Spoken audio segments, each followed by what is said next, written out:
Herkese merhabalar. Bugün sizlerle mızrabı konuşacağız. Mızrabı nasıl tutmalıyız?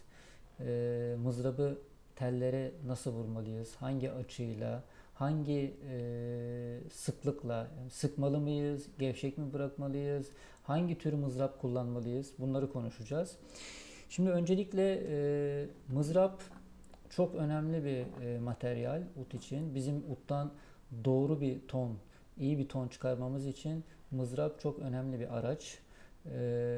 Mızrabın doğru elimizde, sağ elimizde doğru konumlanması, doğru tutulması, doğru açıda vurulması bunlar çok önemli.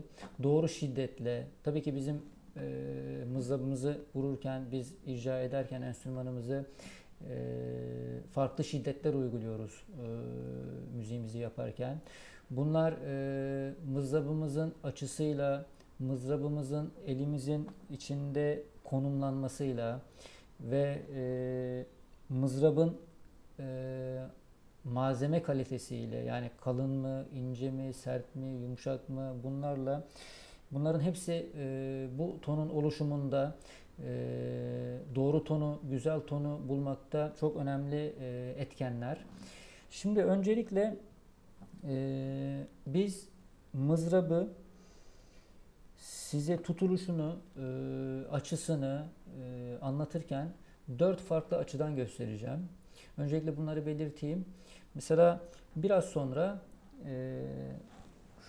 buraya, bu bölgeye yakın çekim yaparak mızrabı bu açıdan nasıl görünüyor çalarken bunu gözlemleyeceksiniz.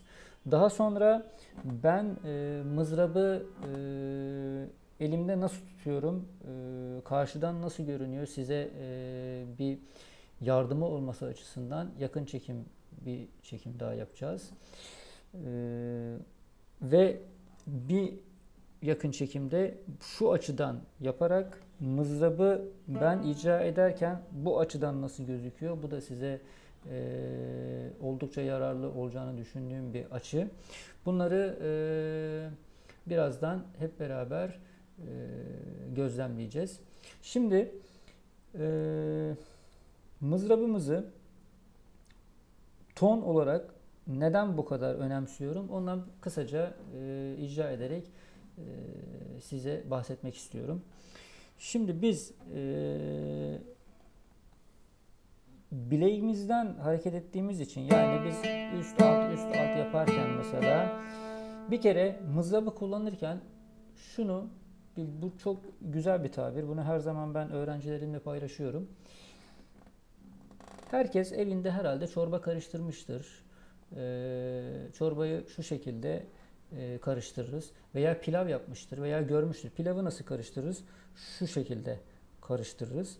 Şimdi biz mızrabı vururken çorba karıştırır gibi böyle serbest, elimiz rahat bir şekilde şu şekilde bilekten dönmesini sağlayacağız. Eğer şöyle bir hareket olursa bu kasılmaya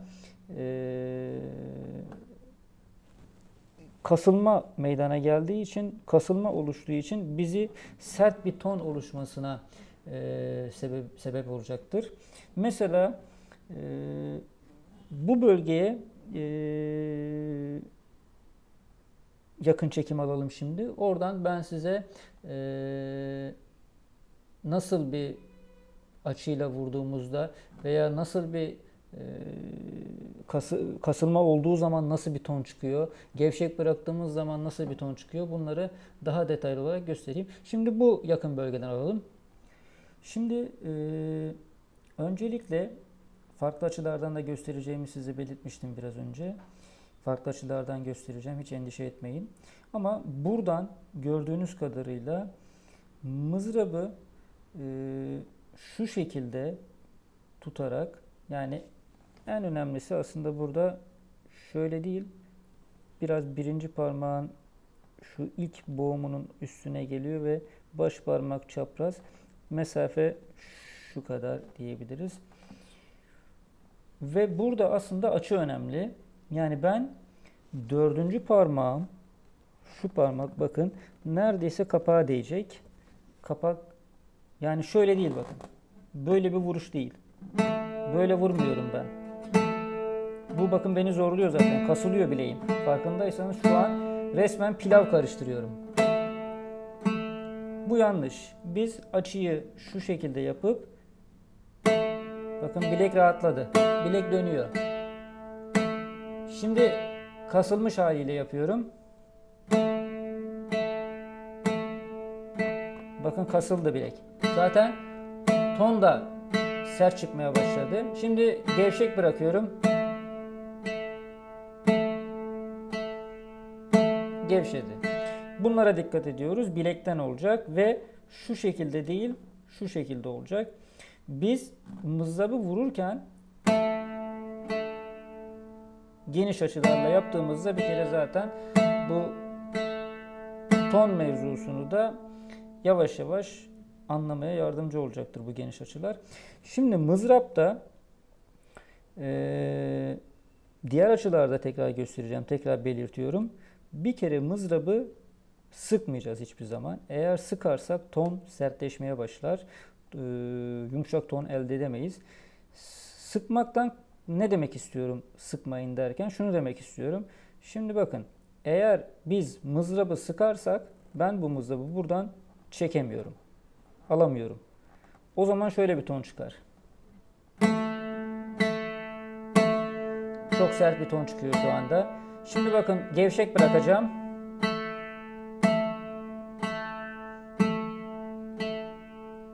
Ton yumuşadı. Gevşek bıraktım. Nasıl bıraktım? Böyle bıraktım. İyi bakın. Resmen böyle mızrap.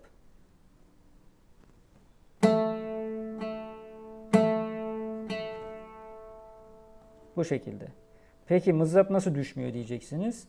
Mızrap aslında baş parmak ve işaret parmağı burada birazcık tutuyor. İkinci ve üçüncü parmağımız boşta. Dördüncü parmağımız şu şekilde buradan hafif mızrabı tutuyor. Yani ben aslında dörtle ve baş parmak işaret parmakla mızrabı tutuyorum. Onları da gevşek tutuyorum. Böyle. Farklı açılardan yine göstereceğim bunu. Şimdi farklı bir açıya daha geçelim. Şimdi farklı açıdan tekrardan bu mızrap tutuluşunu anlatmaya çalışırsak şu şekilde tekrar bahsettiğim gibi mızrabı elimize şöyle koyabiliriz. Mesela koyduk.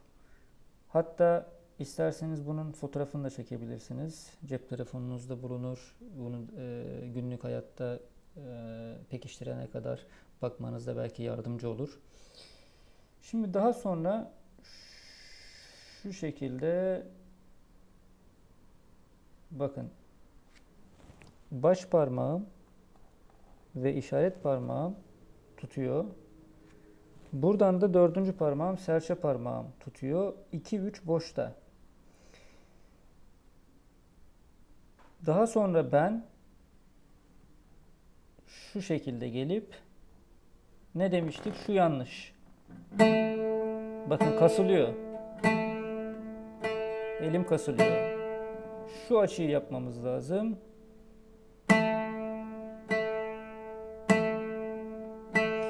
Biz mızrabı vuruyoruz ve bilek tekrar şu hareket de yanlış. Mızrap vuruşunda çok yanlış uygulanan bir öğrenciler tarafından çoğu kez uyardığım bir yanlış var. Onu da bahsedeyim. Sizlere iyi bir bilgi olur. Mesela çoğu kişi şunu yapıyor ilk mızrap vururken. Üstü vurdu, altı vururken şöyle yapıyor. Yani vurdu, böyle yapıyor. Yani bilek vuruyor, sonra böyle bir hareket yapıyor. Bu yanlış. Biz bileğimizi sabit koyuyoruz. Sadece bilek hareket ediyor. Kol hareket etmiyor. Şurası hareket etmiyor. Vuruyoruz, yukarı, aşağı, yukarı, aşağı, yukarı. Yani şu hareket. Bu hareket. Sadece burada açıya dikkat etmemiz lazım dediğim gibi. Şu yanlış bir vuruş. Buna dikkat etmemiz lazım. Ve mızrabımız şu şekilde tutulmayacak. Yani bu şekilde değil.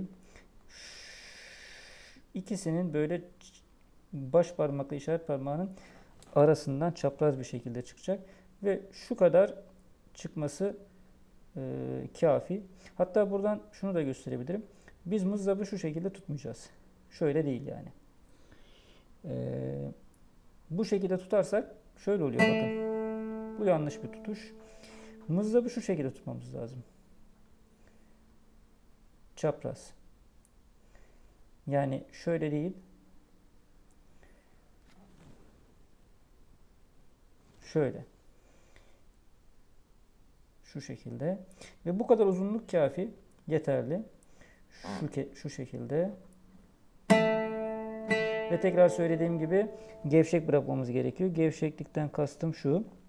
Yani biz mızrabı rahatlıkla şu şekilde hareket ettirmeliyiz. Dördüncü parmak buradan tutuyor. 2-3 serbest ve 1-2 sabit.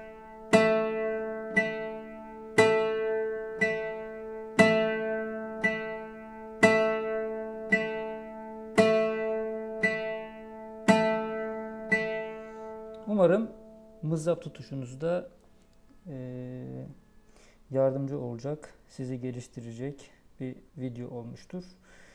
Şimdi farklı açıdan tekrardan bu mızrap tutuşunu anlatmaya çalışırsak.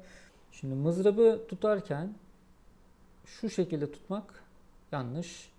Bunu böyle tutarsak hakimiyetimiz biraz zorlaşır. Doğru ton elde etmemiz biraz daha zorlaşabilir. Güzel ton çıkaramayabiliriz. Farklı açılarda da söylediğim gibi mızrabımızın tutuşu şu şekilde olması lazım. Yani baş parmağımızla paralel değil de ikisinin arasından çapraz gibi olup ve ondan sonra şu şekilde çalmaya, icra etmeye hazır hale gelmesi lazım. Aradan çıkması lazım. Şu şekilde görünmesi lazım. Şu şekilde tutuş yanlış olarak belirtmekte fayda var. Boyut olarak yani uç uzunluğu olarak bu kadar çıkması yeterli. Daha önce de belirttiğim gibi dördüncü parmağımız, serçe parmağımız tutacak. İkinci ve üçüncü parmaklar boşta kalacak. Ve işaret parmağımızla baş parmağımız hafif tutacak mızrabı. Hiçbir zaman sıkmayacağız. Yani ben almaya çalıştığımda bu şekilde tutmak yanlış. O zaman tonumuz çok sert bir ton olur. Yumuşak ton elde etmek, kaliteli ton elde etmek istiyorsak en önemli, en başta yapmamız gereken şey mızrabı gevşek bırakmaktır. Kaliteli ton ve yumuşak ton için bu olmazsa olmazdır. Biz tabi ton elde ederken mızrabın ne kadar önemli olduğunu belki yıllar sonra anlayacağız. İlk başta bunun farkına varamayabiliriz. Bu önümüzdeki aylarda, önümüzdeki senelerde hep karşımıza çıkacak. İstediğimiz tonu elde edemediğimiz zaman mızraptan kaynaklandığının farkına varacağız ama onu düzeltemeyeceğiz. Çünkü bu hemen düzeltilecek bir şey değil. Bu uzun süreli çalışmalar, uzun süreli egzersizler, işte uzun süreli mızraba yumuşaklığına hakim olmamız, doğru tutuşa, doğru açıya hakim olmamız, bunlar çok önemli konular. Doğru, güzel, kaliteli ve yumuşak ton elde etmemizde. Bunların hepsi bir demlenme süreci. Demlenmeye bırakmamız gerekiyor. Biz çalışalım. Yeter ki doğru çalışalım. Doğru teknikle çalışalım. Doğru bilgilerle çalışalım. Gerisi demlendikçe olacaktır. Hiç endişe etmeyiniz. Sadece bu söylediklerimi doğru bir şekilde uygulamaya koyunuz. Başarılar diliyorum.